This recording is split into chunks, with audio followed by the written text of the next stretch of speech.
Amados, nós estamos com uma série de mensagens com o tema Somos Geradores. Muito interessante,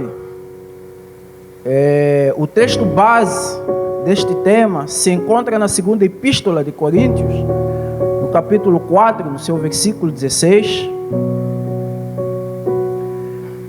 E o interessante aqui está, como ele diz: por isso não desanimemos, pelo contrário, mesmo que o nosso homem exterior se corrompa, contudo o nosso homem interior se renova de dia em dia, porque a nossa leve e momentânea tribulação produz para nós eterno peso da glória acima de comparação.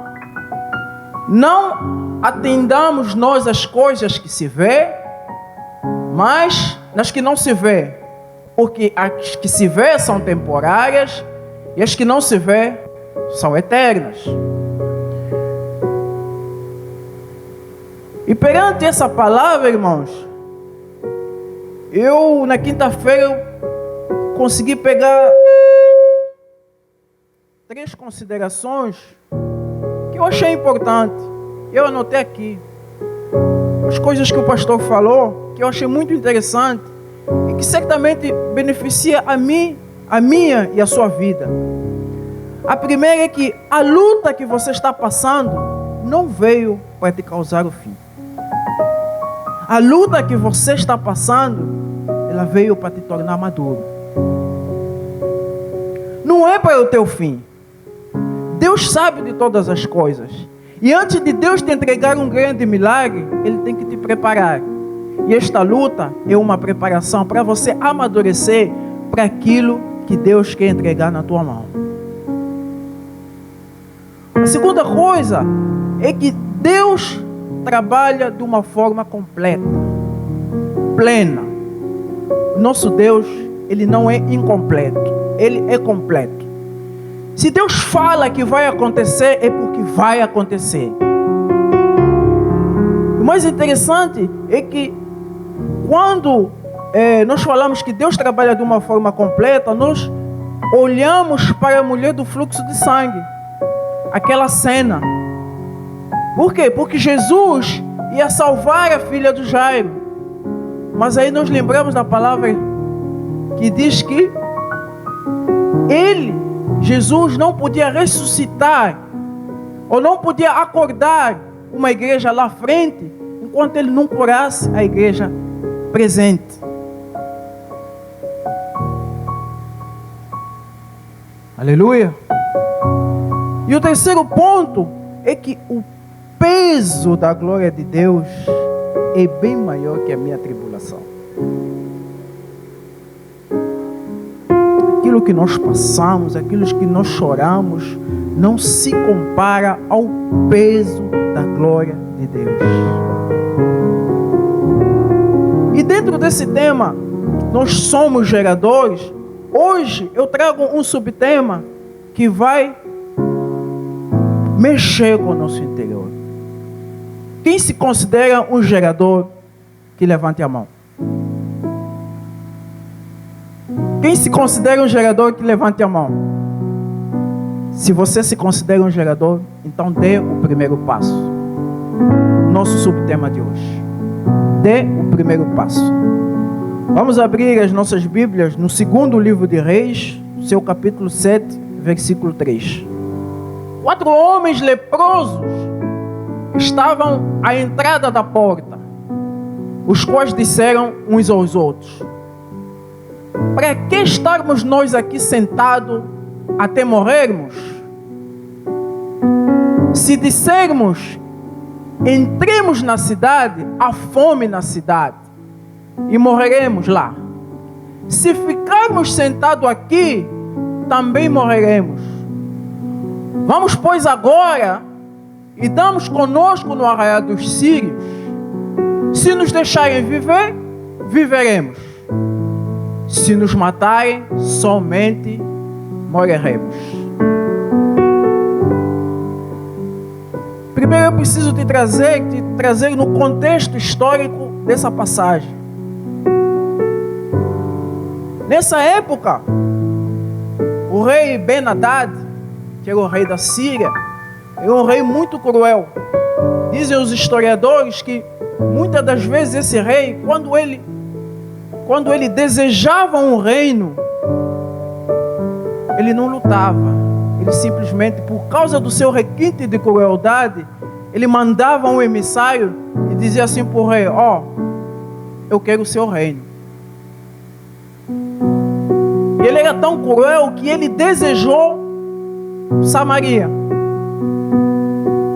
Mas como Samaria era, na época, um dos reinos ou uma das cidades mais fortes, mais bem protegidas, ele não conseguiu entrar na Samaria.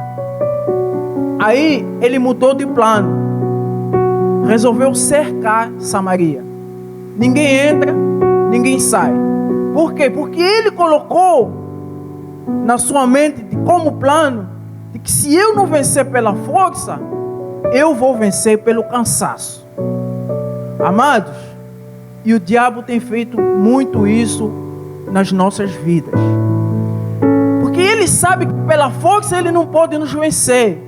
Aí o que ele faz? Ele vem tentando nos apoquentar psicologicamente para nos vencer pelo cansaço. Por quê? Porque se ele não consegue nos atingir, ele vai atingir alguém mais próximo. E o Ben-Hadad, como ele não conseguiu atingir o trono do rei da Samaria, ele falou: eu vou mexer com algo que ele tem uma estima muito grande, o povo. Porque o rei da Samaria, ele amava tanto o seu povo, dizem alguns historiadores, ao ponto de ele contratar alguns exércitos de fora para proteger o seu povo. E aí Ben-Hadad disse assim: eu vou tocar no povo. E muitas das vezes o inimigo da minha e da tua alma, ele faz isso. Ele vai tocar naquilo, nos nossos filhos, nos nossos familiares, em pessoas mais próximas. Sabe por quê? Porque ele sabe das nossas limitações. Mas hoje eu venho aqui para te dizer uma coisa: por mais que ele toque nos teus, não entregue a sua coroa. Ele cercou Samaria. Esse cerco, meus irmãos, durou 1 ano. E durante esse 1 ano, o povo não plantou, o povo não colheu, não tinha comida, não tinha água.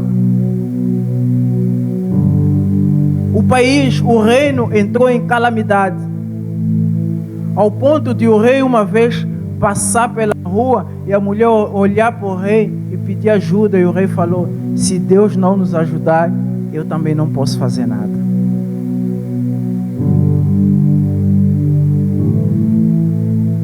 O povo já não sabia o que fazer. E Ben-Hadad colocou o rei de Samaria numa situação muito difícil, que muitas das vezes eu e você passamos. Mas Deus quer nesta manhã te dizer uma coisa: ser firme. Confia no Senhor. Não entrega a sua coroa. Você vê que hoje em dia, por coisas ínfimas, por coisas mínimas, nós desistimos. Interessante que ontem eu entrei no Facebook e vi um vídeo que o nosso pastor postou. Que o pastor dizia assim: por tudo e por nada nós agora estamos em mimimi. O irmão não te deu bom dia, você acha que vou sair da igreja porque o irmão não me deu bom dia. Ai, vou sair da igreja porque o pastor, fiz aniversário, o pastor não escreveu um parabéns lá no Facebook. Ai, estou a sofrer perseguição dentro da igreja. Irmãos, Vai na Síria, vai no Iraque,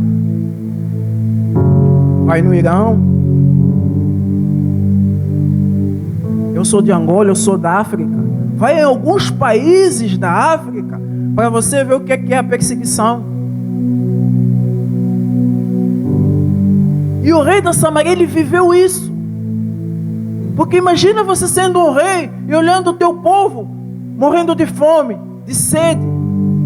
A Bíblia relata que a fome era tanta que eles começaram a comer cabeça de jumento, esterco de pombo. Isso sim é uma perseguição. Mas mesmo assim esse rei não entregou a sua coroa. Quantas vezes eu e você, por coisas ínfimas, por coisa boba, entregamos a nossa coroa? Ser filho. Confia no Senhor. Não entregue a sua coroa. Saiba que a tua luta, ela tem prazo de validade. E já está acabando. Deus está preparando algo grandioso para você nesta manhã. Mas você não pode entregar a sua coroa.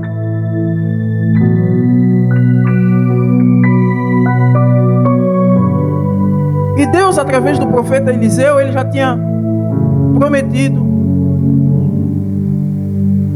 que ele iria salvar o povo. E quando acontece, e quando nós estamos já no estado de calamidade, é aí que Deus começa a procurar os geradores. Deus começa a procurar os geradores. Ele vira e olha para o povo e viu que o povo estava desanimado demais para ele achar um gerador no meio do povo. Aí ele vira, olha para o exército. O exército ainda tinha um pouquinho de força. Por quê? Porque o último estoque de comida ficava para o exército. Por quê? Porque os caras que tinham que segurar ele quando a coisa desse ruim. E aí ele olhou e falou, não, esses caras aí, eles ainda estão um pouquinho fortes. Se eu usar eles, eles vão pensar que é pela força deles que eles venceram. Aí ele vai olhando e olha para o arraial dos leprosos. Deus procura, Deus olha para você que é desprezado. Deus procura, Deus olha para você que está fora. Deus usa, Deus procura você que é humilhado. Os leprosos eram humilhados. Eles viviam fora da cidade. Alguns historiadores dizem que no arraial dos leprosos era constituído por 450 a 500 leprosos. E os leprosos eram considerados malditos. E Deus, quando olha no arraial dos leprosos, só tinha restado 4.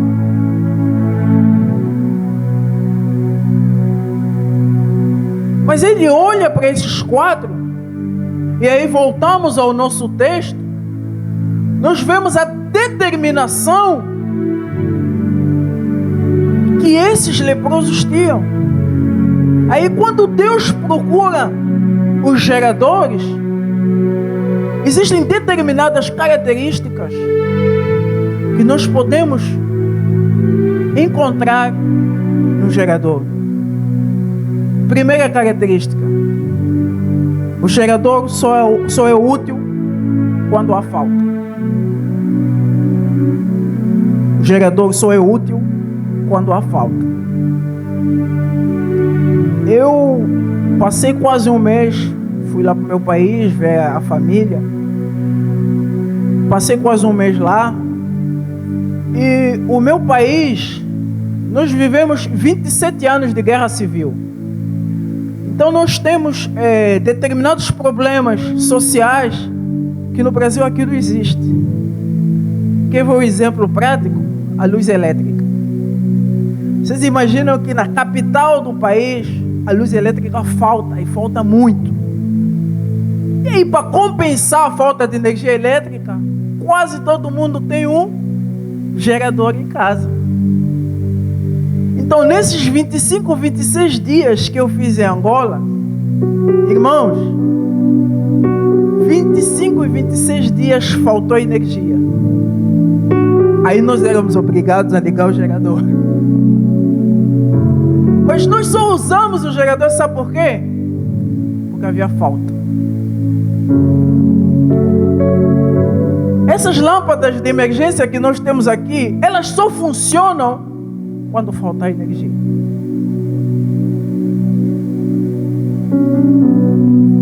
E aí você pode me perguntar, irmão Lázaro, mas então se nós os cristãos somos geradores, o que está faltando? Vamos a gerar o quê? Na falta de quê? Você viu como é que está o mundo hoje? Falta amor, falta paz, falta harmonia, falta compaixão, falta amizade sincera, falta ombro amigo. E por nós sermos geradores, nós temos que gerar isso, irmãos.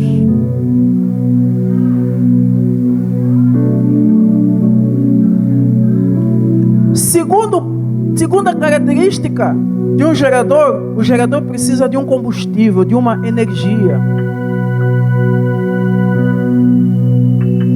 Aí esses 25 dias que eu fiz em Angola, nós temos que fazer a manutenção do gerador. Ele precisa de combustível para funcionar. Quer dizer, você precisa de um motivo. No caso deles, combustível foi a fome.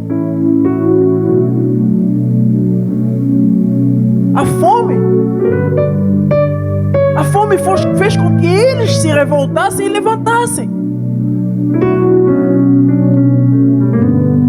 Não, irmãos, se eu ficar aqui eu vou morrer. Se a gente entrar para a cidade, na cidade não é permitido leproso. Se a gente entrar na cidade, vamos ser mortos. Só que se a gente ficar aqui, também vamos morrer. Mas se a gente ir para o arraial dos sírios, também vamos ser mortos. Mas nós temos que tentar de alguma forma. Por que tu parou? Por que tu não dá o primeiro passo? As promessas de Deus já estão na tua vida, mas Deus precisa que você se levante e dê o primeiro passo. Você precisa dar o primeiro passo. A terceira característica do gerador é que o gerador precisa dar o primeiro passo.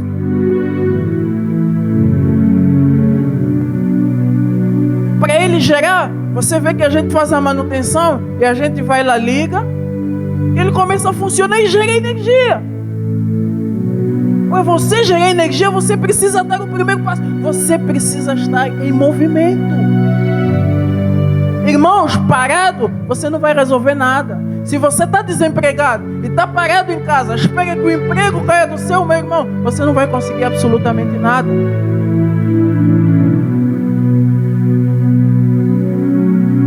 Quarta e última característica. Pode ser que há mais características, irmãos, mas essas foi aqui.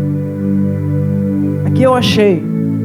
O gerador quase sempre fica no lado de fora. Os leprosos, eles não estavam dentro da cidade. Estavam do lado de fora. O gerador lá em casa da minha mãe, ele não fica dentro de casa. Ele fica no quintal. Fica no lado de fora.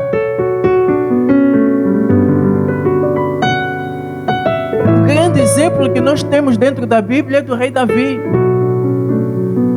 Quando Deus pede a Samuel que vá à casa de Jessé para ungir um dos filhos, Samuel, ele aproxima a mesa, estava tudo pronto para eles sentarem à mesa. O mais intrigante é que se Samuel não chegasse, eles iam sentar à mesa sem Davi. Davi estava lá no lado de fora. Os geradores normalmente eles estão do lado de fora. Por quê? Porque os geradores são aqueles desprezados, são aqueles humilhados, são aqueles que não contam para nada. E Deus procura aqueles que não contam para nada para serem usados como geradores.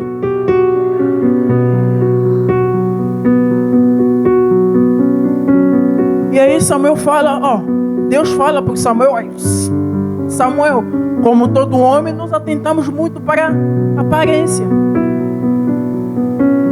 Aí depois de passarem todos, ele pergunta, não tem mais ninguém? Não, tem um, mas está lá fora. Não, vai chamar, porque enquanto ele não estiver aqui, nós não vamos sentar à mesa.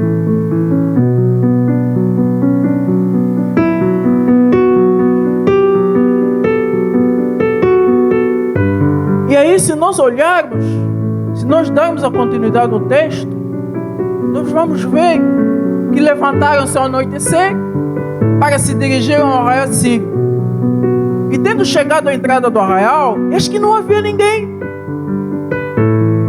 Como é que eles iam saber que não havia ninguém no arraial do sírio, se eles não dessem o primeiro passo? Irmãos, a gente tem que dar o primeiro passo, porque se a gente não dá o primeiro passo, a gente não vai saber que não tem ninguém no arraial dos sírios. De que Deus, pode passar, Mateus, que Deus preparou, porque o Senhor fizera ouvir no arraial dos sírios ruídos de carros e de cavalos e ruídos de um grande exército. Quando você está dando o primeiro passo, Deus manda um exército lutar ao teu favor, que o teu inimigo sente medo e sai em debandada.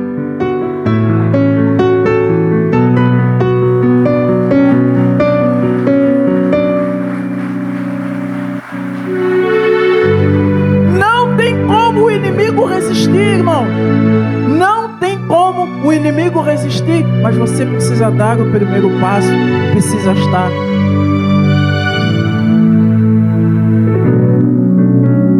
Deus vai te honrar, mas para isso você precisa dar o primeiro passo. E quando Ele te honrar, se você for ler isso em casa, você vai ver que eles chegaram no arraial, encontraram comida, encontraram ouro, encontraram prata, mas porque eles deram o primeiro passo, encontraram tudo isso, e eles poderiam muito bem ter guardado isso para eles, mas não. Eles falaram, gente, é tanta bênção, é tanta coisa boa, que eu preciso compartilhar. Deus está falando nesta manhã que Ele vai te abençoar, mas você vai precisar compartilhar até com aqueles que te desprezaram, até com aqueles que te humilharam, até com aqueles que fizeram pouco de você. E eles voltaram lá para Samaria, foram bater a porta. Os guardas, que é? Não tem comida aqui não. Não, meu senhor, a gente não veio pedir comida não. A gente veio falar que lá no arraial dos sírios já não tem ninguém. Deus vai te honrar para quando Ele fizer isso, você não esquecer de onde Ele te tirou, e para você abençoar aqueles que te humilharam, que te desprezaram. Deus vai te honrar para quando você bater a porta, não para você pedir emprestado, mas para você emprestar. Muitas vezes Deus está esperando uma única atitude nossa.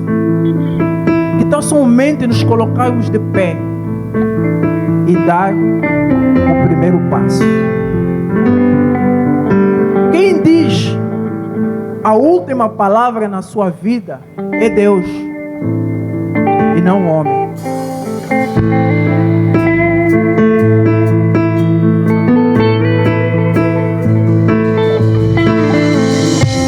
Todas as coisas, meus irmãos, que acontecem nas nossas vidas é para um propósito.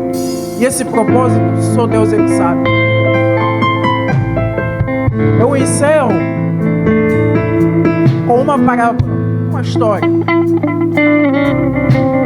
Existia um homem, um rei, que tinha um secretário de uma tribo qualquer lá na África. E esse secretário era cristão. O secretário, qualquer coisa que acontecia, ele dizia: tudo é bom. O rei disse: um dia você vai se dar mal com esse negócio de tudo é bom.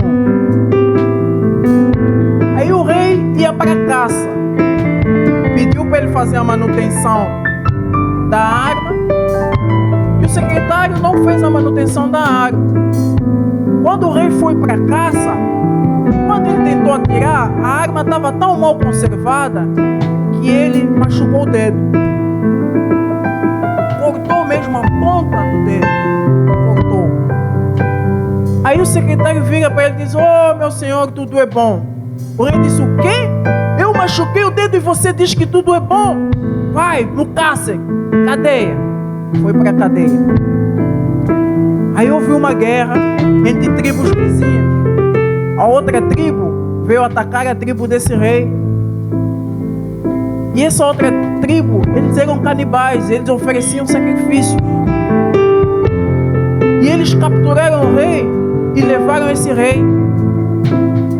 Na hora em que eles iam oferecer esse rei como sacrifício, eles olharam que faltava um pedacinho do dedo do rei. Aí eles falaram: não, você é impuro, você não está completo, então não pode ser oferecido como sacrifício. Desamarraram o rei e mandaram ele voltar. Ele voltou. Quando voltou, pediu que soltassem o secretário. Aí disse: meu secretário, eu hoje compreendi que tudo é bom. Mas uma coisa mexeu no coração dele, virou e disse: mas se tudo é bom, por que Deus permitiu que você fosse preso? Ele virou para o rei e disse: meu senhor, é que se eu estivesse contigo, você seria solto, e eu, como estou completo, é que seria sacrificado.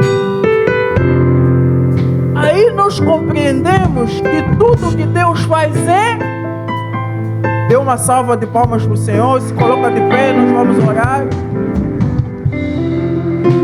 Se coloca de pé, vamos orar.